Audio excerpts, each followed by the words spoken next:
quiet suburban street in the Merrimack Valley is torn apart, smoke rising from a crumpled roof. Flames pour out of a house where children once played. An ordinary afternoon erupts into chaos with thunderous booms and fire.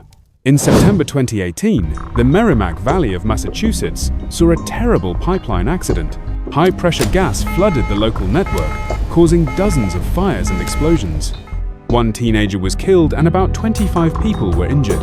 More than 50,000 residents were forced to evacuate for their safety. In Lawrence, a Columbia Gas crew and a contractor team arrived at 7 a.m. to replace an old cast iron gas main with a new plastic pipeline. The task was routine and carefully planned. The system normally takes gas from high-pressure supply lines and reduces it to about 0.5 pounds per square inches for homes.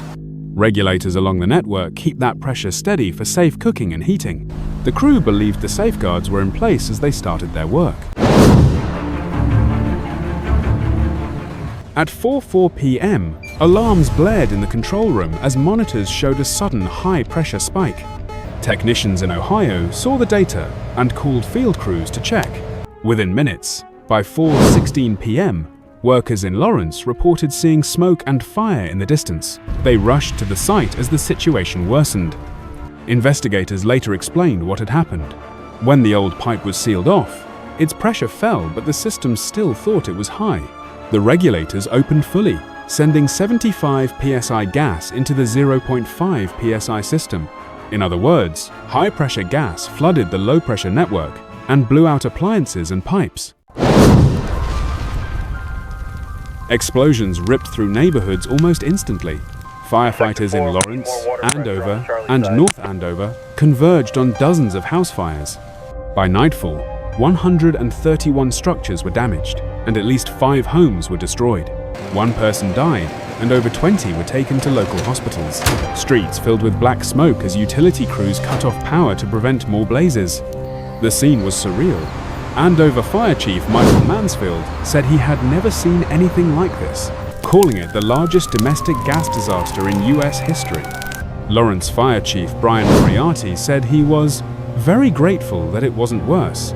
Mutual aid arrived from nearby states as fire crews worked into the night to control all the flames.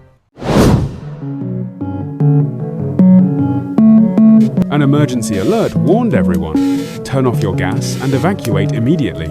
Over 50,000 people fled their homes that night and sought shelter elsewhere. In the chaos, neighbors became heroes. People ran from burning houses to warn others, carrying children and pets to safety. Police blocked roads and led people to evacuation centers, while volunteers and first responders helped everyone stay calm. Utility crews shut off the gas and electricity to thousands of homes to avoid causing new fires. Chapter 5. The investigation. The NTSB and other agencies launched an investigation the next day. Officials emphasized they were finding facts, not assigning blame. After months of study, the NTSB released a report.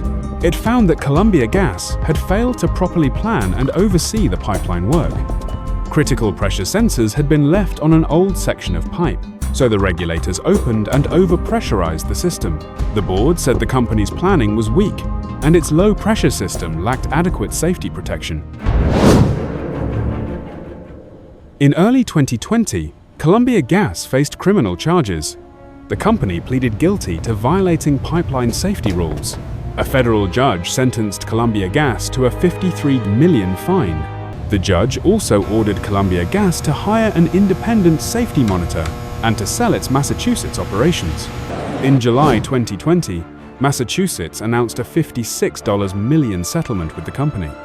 Columbia Gas was required to leave the state and sell its local system to a new owner. Attorney General Maura Healey said this deal ensures that Columbia Gas never does business in Massachusetts again and will help fund recovery and safety improvements. In Lawrence, one 8-year-old Lionel Rondon was killed when a chimney toppled on his car. Lionel's family said he was a kind young man with dreams of college. Their lawyer said, "Nothing can replace the loss of Lionel." Columbia Gas worked with the family to set up a scholarship in his memory. In another Lawrence home, Shakira Figueroa was badly injured and now relies on a wheelchair. 2 relatives were also hurt in that blast. Nearly 10,000 homes had their gas shut off and had to wait weeks for service. Families huddled in temporary housing and replaced ovens and heaters. The community holds memorials and fundraisers to support the victims. As one lawyer noted, settlements were just a start, and the family will never be the same after the tragedy. Chapter 8. What's changed? The pipeline system was rebuilt with modern safety features. Columbia gas crews replaced almost 36 miles of main pipe and over 6,100 service lines with new plastic and steel. They added automatic shutoff valves and pressure sensors at many locations. Now each house has its own regulator for added safety.